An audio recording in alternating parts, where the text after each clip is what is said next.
Salut, j'espère que tu vas bien. Dans cette vidéo, aujourd'hui, j'ai envie d'aborder avec toi la notion de compromis dans les relations homme-femme. Parce que bien souvent, il y en a un qui se sent à l'aise dans cette situation et puis l'autre qui est forcément lésé parce qu'il en fournit beaucoup plus que l'autre et il y a donc un déséquilibre.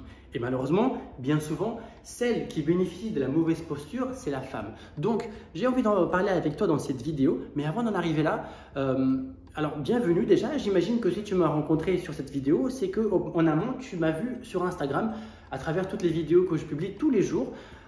Et donc, tu connais un peu mon univers, c'est-à-dire que je développe des informations et des astuces, des conseils sur le développement personnel, sur la confiance en soi, sur l'analyse de la jante masculine et tout ce qui touche à la séduction homme-femme.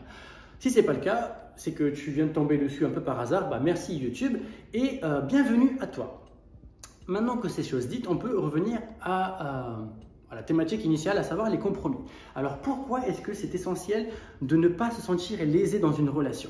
Bien souvent, c'est la femme qui est dans cette mauvaise posture parce qu'elle a envie d'en faire beaucoup pour que les choses se passent bien. Sauf que si tu continues à faire des compromis, 1 compromis, 2 compromis, 18 compromis, 132 compromis et que final, le mec en face de toi ne comprend toujours pas l'importance de tout ce que tu as fourni comme effort pour le couple, tu vas te sentir lésé et à un moment donné, tu vas exploser et ça va finir mal.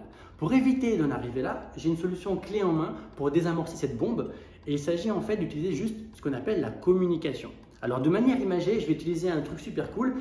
Ça s'appelle un plateau d'argent. Sur ce plateau d'argent, normalement en théorie, tu as toutes les pâtisseries maghrébines à base de sucre, de beurre et de miel. Okay, alors tu mets ça de côté pour ton 4 heures et tu gardes juste ce plateau d'argent sur lequel tu vas mettre plusieurs choses. Tes émotions ainsi que tous les compromis, les efforts que tu as fournis. Et pour éviter de te prendre un revers de la main et de te prendre des critiques injustifiées, tu vas mettre tout ça sous une cloche de bienveillance. Donc moi, ce que je t'invite à faire lorsque tu fais un compromis, c'est de le faire valoriser, de le faire valoir et de faire comprendre à la personne qui bénéficie de ton compromis, de ton effort en fin de compte, qu'effectivement, tu as fait un effort. Je m'explique. Admettons que ton mec s'appelle Bob. Enchanté Bob.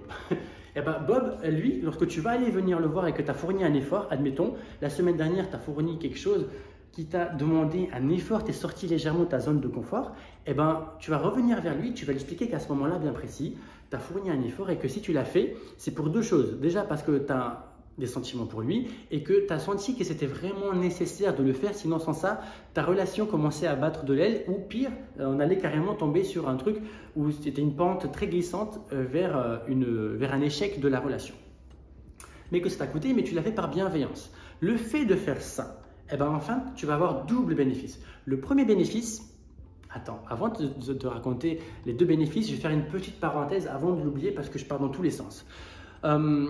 Le fait est que, en lien de description, si tu le souhaites, tu as une formation gratuite. Okay, c'est une formation Comment séduire un homme par SMS. Jusqu'à l'heure, à l'heure actuelle, là, on est plus de 1500 femmes.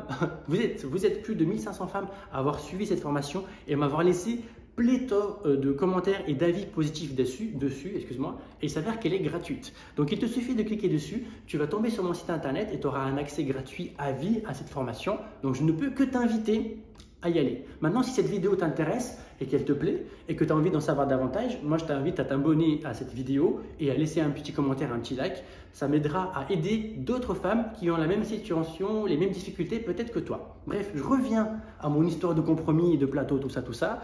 Et donc, je te disais, le premier avantage que tu as à exprimer les choses telles quelles, c'est que de un, tu ne vas pas te sentir lésé parce que le mec, il va pouvoir t'entendre, t'écouter même. Si tu as de la chance, il va t'écouter et donc il aura un niveau de conscience plus élevé. Ce que je veux dire, c'est qu'en lui disant les choses, lui, il va se sentir un peu en mode « Waouh, effectivement, elle a fait le truc, elle a fait ça pour moi, elle a fait ça pour nous. » Donc toi, tu ne vas pas te sentir lésé, ou en tout cas beaucoup moins. Le deuxième avantage, c'est que de manière implicite, en lui disant les choses comme telles, en fin de compte, lui il va se sentir un peu redevable. Parce qu'effectivement, s'il tient un minimum à cette relation, il va dire « Ok, il faut aussi que je mette un peu les mains dans le cambouis et que je sorte un peu de ma zone de confort parce qu'elle, elle le fait, alors pourquoi pas moi ?» Donc ça, c'est un énorme avantage que tu as de faire des compromis. La deuxième question en fait, qui me paraît essentielle, c'est pourquoi ce sont vous, pourquoi c'est les femmes généralement qui ont fait trop, qui fait trop de compromis dans la relation? C'est, je trouve, une question légitime que tu devrais te poser. Et à mon sens, et franchement, je kifferais que tu me dises si j'ai tort, je suis là pour apprendre aussi, tu me dis ça en commentaire. Je pense que ce sont les femmes qui en font plus parce que ce sont elles qui ont davantage tendance à se projeter vers l'avenir et à vouloir que les choses avancent. Donc en fait, c'est vous le moteur de la locomotive. Sauf que si tu en fais trop, comme on a vu tout à l'heure, tu vas te sentir lésé. Et l'avantage, oups, j'ai perdu le fil de ma pensée. Qu'est-ce que je vais te dire par rapport à ça? Ok, ça m'est revenu. Ce que je vais te dire, c'est que si tu en fais trop, ça traduit quelque chose aussi, c'est que tu ne te sens pas suffisamment légitime par rapport à cette relation. Parce que si tu veux en fournir trop par rapport à lui, c'est qu'à un moment donné, tu t'estimes pas suffisamment à la hauteur parce que tu as mis ce monsieur, ce fameux Bob que j'avais dit tout à l'heure, sur un piédestal. En le mettant sur ce fameux piédestal, toi, tu vas forcément te minimiser et réduire toutes les choses positives que tu peux apporter dans cette relation. Donc, si tu as ce tempérament-là, où tu ne te sens pas légitime et en final, tu te transformes presque en centre social, moi je t'invite à faire un travail sur toi. C'est d'ailleurs ce qui m'arrive souvent à faire avec les personnes que je coach en one-to-one par visioconférence. Mais ça, tu peux aussi le faire tout seul. Tu prends une feuille et un petit stylo et tu vas noter sur un côté toutes les choses positives que ta personne et ta personnalité et ton identité apportent dans le couple, mais aussi de l'autre côté, tous les non-inconvénients que tu apportes dans cette relation. Parce que ça, souvent, on a tendance à l'oublier, mais c'est tout aussi valorisant que la première liste. Je vais te donner un exemple auquel tu n'aurais peut-être pas pensé, mais le fait qu'aujourd'hui, tu sois autonome sur l'aspect financier et que donc tu n'as pas une dépendance pécuniaire envers lui, c'est un sacré positif, pour rester poli, c'est un sacré positif que tu apportes parce qu'en fin de compte, lui ne devra pas assouvir tes besoins. Et ça, à l'air de rien, tu peux le noter et tu peux le faire valoir. Tu n'as pas besoin de le crier sur les toits, juste de le savoir et de te le rappeler à toi-même. De cette manière, tu auras moins tendance à le mettre lui sur un piédestal et toi en tout au mode rabougri. Et la conclusion, c'est que du coup, tu auras moins tendance à faire beaucoup plus d'efforts que lui. Bref, je pense que cette vidéo a été suffisamment longue par rapport à la notion de compromis dans une relation de couple homme-femme. J'espère qu'elle t'a plu. Si c'est le cas, tu sais ce qu'il te reste à faire. Petit commentaire, petit like, abonnement, tout ça, tout ça. Et puis nous, on se dit à la semaine prochaine ou sinon directement sur Instagram. Salut, ciao, ciao!